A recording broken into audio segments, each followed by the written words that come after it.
Aqui no Brasil, compras está muito relacionada, às vezes, quando a gente está numa confecção, numa marca, aquele setor de compras que compra os aviamentos, né? Compra o elástico, compra o tecido, tá? Mas lá fora, na verdade, é a pessoa mais importante da cadeia. São os maiores salários, são os poderes, né? O poder decisório que vai ter o orçamento do negócio como um todo.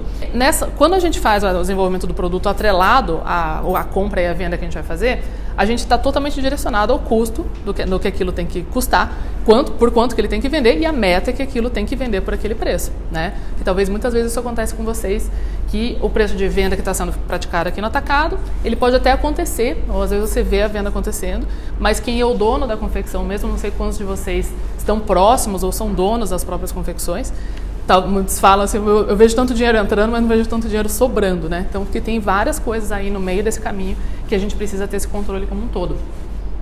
Então, essa foi a minha escola principal. Nessa época, eu fiquei em torno de 8 anos nessa empresa. E daí eu fui para o Figleaves.com. E o que era interessante? Essa outra empresa ela era muito grande, como o grupo da Zara também. Mas o Figleaves era uma empresa muito famosa de e-commerce, que vendia multimarcas e tinha sua marca própria. Mas com 13 anos de existência, um faturamento super alto, eles nunca tinham dado lucro, né? Eles tinham um prejuízo que só crescia em 13 anos. E a gente foi aplicando essa metodologia, que eu vou explicar para vocês aqui como que a gente pode trabalhar no contexto que vocês estão, que essa empresa chegou ao primeiro lucro da história. Nessa época, em 2012, mais ou menos, eu voltei para o Brasil e eu fui trabalhar na Lingerie. E lá eles tinham um problema muito parecido, uma empresa muito parecida com o Figleaves, também trabalhava com tamanho de costa e taça. Também era uma empresa que já existia há 4 anos, tinha bastante dinheiro colocado nela. Vinha de um grupo muito rico, mas isso não queria dizer que ela tinha lucro. Então, sabe, várias vezes a gente pensa assim, nossa marca, se a gente tivesse investimento, ela teria lucro, se acontecesse isso, tá? Mas não necessariamente. Então, com esse mesmo trabalho, a gente chegou ao primeiro lucro dessa empresa também, tá? Em 1 ano, a gente já saiu de um prejuízo quase que milionário, de 6 dígitos, para um lucro que daí foi se estabelecendo e existe até hoje. Bom, falando um pouco da minha formação, então eu estudei moda lá em Londres, no College of Fashion, sou especializada em gestão de negócios pela GV em São Paulo e recentemente agora sou mestra em desenvolvimento sustentável da indústria da moda pela UTFPR. O mercado todo trabalha de uma forma onde o cliente ele está avaliando sempre, e o cliente de vocês que sejam os lojistas, ou você enquanto lojista pensando no seu cliente que vai comprar aquele produto, ele está sempre vendo o preço contra o que eu estou ganhando com esse produto. Qualidade, valor percebido, design, etc. Tá? Aqui um produto que encanta muito e aqui seria um produto que encanta menos. Tá? A gente tem que estar sempre atento como que está o mercado. Então, com certeza, vocês fazem esse exercício. Então, assim, o vizinho tem um produto assim assado, portanto. Não é sempre isso que a gente está falando. Mas ali eu consigo comprar tal coisa, portanto. Tá?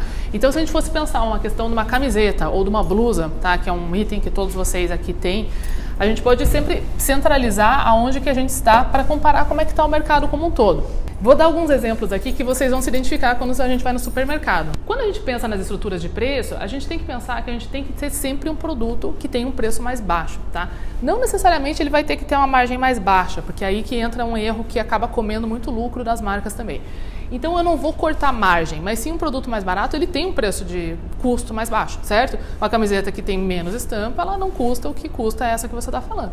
Então quando eu aplico um markup saudável, que é um ponto que talvez a gente consiga chegar aqui mais no final dessa apresentação, não é o tema central, eu consigo ainda ter um preço de entrada barato. Então essa calcinha que eu estava falando com vocês aqui, que eu vendia a R$29,90, o custo dela era em torno de R$6, R$7, né? Então, eu conseguia ter um markup legal, né? Tudo bem que eu estava vendendo no varejo, né? Loja de shopping e tudo mais, e ainda ter um preço de venda bem agressivo. É lógico que outras calcinhas que me custavam R$15, eu não conseguia vender por esse preço, né? Mas aí ela já tinha um outro posicionamento, que é o que a gente chama daí dessa faixa de preço aqui, P1, que seria um preço de entrada, e depois um P2, tá? Em inglês a gente chama isso de good, better, best. Então é bom, então não é porcaria, nunca é produto ruim, né? Mas uma camiseta com menos estampa, ela não é uma porcaria, ela só é mais clean, ela custa menos. E o que é legal da gente pensar nisso, quem tem a confecção, é que não precisa realmente ser porcaria. Às vezes a gente consegue fazer um produto legal que custa pouco. E a gente pode capitalizar nisso. Mas o produto P2, ele é o preço que todo mundo reconhece o nosso negócio. Então eu perguntei quanto que é a tua camiseta, você paga R$39. Né? Então essa é uma camiseta que o lojista vai estar vendendo em torno de R$80 por aí, né? no ponto de venda. Então o cliente final está vendo a tua camiseta contra outras de 80, outras de 100, outras de 70 e por aí vai. Tá? Então a gente identifica essa faixa de preço aqui. O P3, ele é crucial e é ali que muitas vezes acaba isso não acontecendo, tá? O P3, ele é o best, ele é o meu melhor produto. Quando a gente estuda design de moda, a gente pensa muito no produto P3, né? Aquele produto que encanta, aquele é maravilhoso, que está na campanha, que faz foto, tal, tarará. Daí vem para a vida real e fala, não, isso aqui não vende, então a gente vai fazer só isso. E aí fica lá camiseta de 39, camiseta de 39, aí fica aquela coisa, só tem isso, né? E como que as grandes marcas trabalham isso? Eu vou ancorar o meu estilo e o que eu represento e os valores da minha marca como um todo com esse produto mais caro, para que as pessoas instintivamente já vejam que tem muito valor no meu produto principal, que é o P2. Então, sem o produto mais caro, é mais difícil transmitir isso para as pessoas. E eu ainda tenho um chamariz num produto mais barato. Todos têm margem, né? O produto mais especial, ele custa mais para fazer. Então, essa camiseta aqui de 79, ela custa mais do que a sua, porque vai ter um outro tecido atrás, etc, etc, tá? Quando a gente faz essa construção aqui, a gente vai criando realmente uma marca de valor e dá a oportunidade para o ticket de vocês crescerem, para as pessoas entenderem aquele preço de venda, inclusive para você. Quando você vai vender para o consumidor final, ele está sempre fazendo esse pensamento do que eu estou conseguindo com o meu dinheiro, como a gente começou por ali. E, essencialmente, vocês podem também ter o que a gente chama de um P4, que seria um Ultra, tá? Então, olhando semanalmente, tá? Aqui vocês não vão conseguir enxergar porque está muito pequenininho, mas, basicamente, eu posso passar isso para vocês. O que a gente vai ter que olhar semanalmente, tá? De alguma forma. Vocês têm, no PDV ou no computador de vocês têm um sistema de ERP, certo? E vários que têm confecção, tem aquele sistema que tem da confecção, que põe os custos e tal, mas o que a gente vai buscar? Tá? O produto acabado. Então, no produto acabado que eu tenho, tá? O que são essas colunas aqui que não está dando para vocês enxergarem, tá? A primeira seria departamento. Então, feminino, masculino, infantil, enfim, tá? Digamos que seja feminino, tá? Categoria, casaco, calça, camisa e etc. Sempre que nem eu falei, sempre do macro para o micro, para não ficar essa coisa assustadora, como que eu sei quais tamanhos que eu vou comprar, quais quantidades e tal. A gente vai indo até chegar no, não, essa camiseta, quantas lojas vai, quanto tempo vai ficar, quanto que eu tenho capacidade de vender por dia ou por mês, etc. Aí eu posso pôr a coleção, que seria lá o Safari ou o que seja, a descrição do produto, então camiseta poá de nozinho. Do lado, cor, verde, aí você pode ter embaixo a coral, a branca e etc. Né? O tamanho fica complicado, você puxar toda semana por tamanho, fica muito grande, tá? Mas ele está cadastrado em algum lugar para a gente fazer uma consulta mais aprofundada depois. O preço de venda, tá? E o preço de custo e o estoque que vocês tinham, tá? Então, até o amarelo ali, até onde tem só essa parte amarela, é essencialmente o cadastro que vocês fizeram quando foi feito ou comprado o produto. No seu caso foi comprado, você vai chegar em casa, tem sisteminha na internet, assim, que é R$50 por mês, tá? Você procura ERP na nuvem. Você vai chegar lá com a sua mala, que você comprou tudo, lá com as etiquetas, e vai cadastrar. Eu, Wellington, comprei vestido, estampa de bicho, cor marrom, paguei R$70 e pretendo vender por 150, 140, que seja, tá bom? E aí você vai ter o cadastro do estoque que você tinha original, tá? O que nos interessa agora? Então, a hora que você puxar a venda da semana, vamos dizer, hoje é dia 9, certo? É segunda-feira. Então, é esse momento que a gente está aqui de manhã, antes de começar o auê todo, da loja abrir, do povo começar a chegar e tal. Eu entro lá no meu ERP, que dia que era segunda passada? 2, né? 2, acho que era 2. Então, puxar do dia 2 de março, as vendas até o dia 8 de março, tá? Você vai pôr o filtro lá por dia, vendas por produto, e eu quero saber a informação do estoque dele também, porque a gente tem que fazer aquela comparação lá sempre, tá?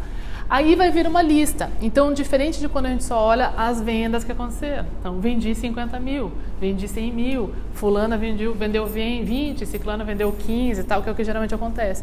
Eu agora estou interessada nessa lista dos produtos que eu vendi, tá?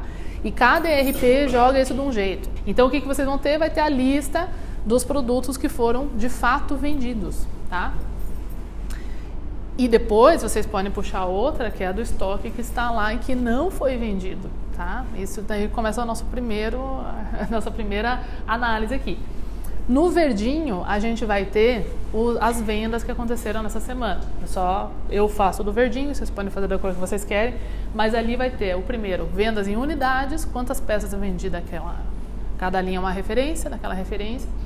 No lado, vendas em dinheiro, quanto em dinheiro que aquele produto me trouxe. Então, se a sua camiseta é R$200, eu vendi duas, ela vai estar ali preço de venda 200, e no amarelo, e ali no verde, ela me trouxe R$400 de receita, porque eu vendi duas peças. Então, número de peças vendidas, duas. Receita dessa camiseta, 400. Tá, beleza. O preço de venda média, você pode fazer um cálculo, porque o que acontece nisso? Tá? Vocês dão desconto de ocasião, por exemplo?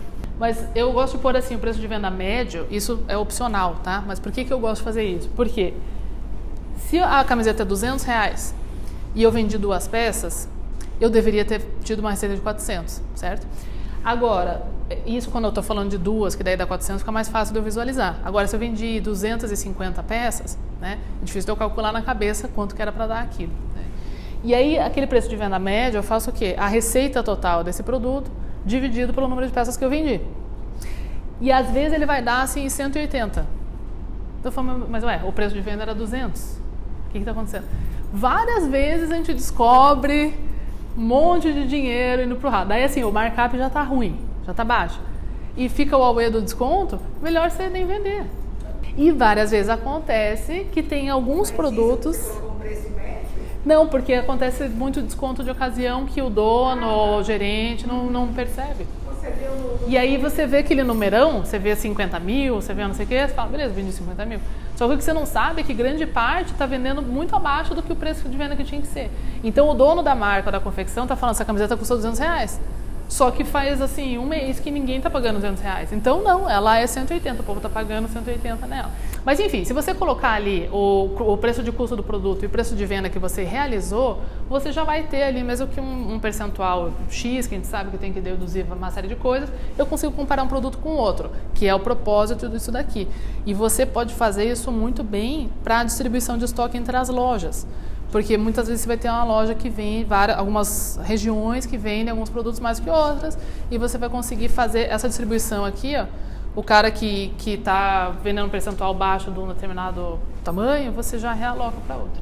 E o estoque atual que eu tenho, tá? Porque a gente sempre vai fazer aquilo lá. Então, na primeira coluna aqui, do estoque inicial, que eu falei que era o amarelo, o que eu comprei, vamos dizer que eu fiz 20 peças lá da camiseta P, certo? Tá lá. E aí aqui, nessa semana, eu vendi 4 peças, né? Ou vamos falar que eu vendi 5 para ficar mais fácil a conta, né? E aí o meu estoque atual seria 15, certo? Porque eu comecei com 20, vendi 5, então aqui eu tenho 15, né? Então o percentual do meu estoque vendido foi 25%. Essa informação que eu quero saber, isso aqui faz tudo o cálculo em automático, não é muito difícil, pode jogar numa tabela do Excel. O que eu quero saber disso, tá? As métricas que eu vou procurar, tá? Você pode pôr aquele filtrinho no Excel ali, da flechinha, onde eu posso, primeira coisa, eu quero saber o que vendeu mais volume para mim. Então, o que foi o maior número de peças, aquela primeira bolinha ali. Se eu for do maior para o menor, como o Excel dá para mim, quando você exporta essa informação, eu já vou ter o quê? A base da pirâmide, certo? Vocês já têm isso. Então, quais são as peças que eu vendi mais volume? A camiseta, ou etc, etc, tá? Eu já começo a sinalizar, opa, aqui eu tenho oportunidade de talvez vender ainda mais volume. Eu também estou interessada em ver percentual do estoque vendido, para eu poder fazer esse trabalho aqui, ou esse aqui. Nossa, no final de março era para eu ter vendido metade do meu estoque, só que dia 10 de março eu já vendi 80%. Confecção, vamos fazer mais, ou tem outro bicho aí, meio diferentinho, mas mais ou menos a mesma coisa, para eu tapar o buraco que vai ficar aqui para mim. Tá? Assim eu consigo vender o dobro já na hora de uma linha de produto. Isso dá para acontecer com várias coisas, tá bom? Já sabem o que é cobertura de estoque? Então, rapidamente vai ser por quanto tempo esse estoque que eu tenho vai durar para mim, tá? Então é aquela coisa, se o número de peças que eu tenho em estoque são 20 peças e o número de peças vendidas na semana são 5, né? Eu vendi 5 essa semana e eu tenho 20, esse estoque vai durar para mim umas 4 semanas, certo? 5, 5, 5, 5, acabou, se manter esse linear, tá? Então, o que ele dá para vocês verem ali?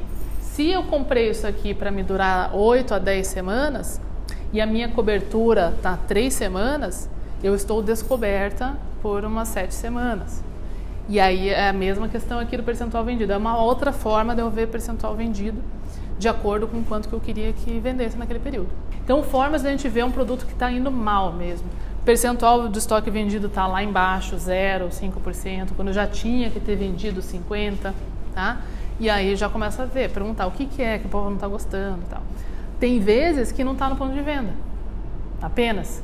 A gente descobre isso, a gente está lá no escritório, ou lá no desenvolvimento, e fala que diabo que não está vendendo esse produto. Aí você vai lá na loja, não está no ponto de venda e ninguém está mostrando para o cliente. Aí tá fácil. Às vezes ele está num lugar ruim, ou às vezes ele está mal produzido, às vezes ele não está na vitrine, ou não apareceu no Instagram, enfim. A gente dá nossos pulos para mostrar o produto, se essa é a questão. Ou não, tá? Tem um super banner desse produto, está na vitrine, estamos mostrando, o pessoal não gostou, achou ruim, não tem forro, marca, o pessoal não quer. Então eu sei que eu tenho um problema com aquele produto. Eu vou achar uma outra forma de eu mostrar a ele, uma solução para aquele problema, e, enfim, e aprender para não repetir. Então, se vocês puxarem a venda lá da semana, vou fazer do maior para o menor e do menor para o maior. Então, vou ver os melhores e os piores, né? Os melhores em número de vendas é o que eu vendo mais, em peças é o que eu vendo mais volume, base da pirâmide. O que me trouxe mais dinheiro, geralmente são os produtos mais caros. Às vezes eu vendo menos peças, mas ele custava R$500 e deu bastante receita. Então, eu aprendo que cara que tinha o produto que está vendendo por um preço mais alto. Quem está com essa dificuldade de ir para o produto mais caro, fazendo isso, filtrando a maior receita, o produto que trouxe maior receita, você vai identificar coisas que eles estão pagando.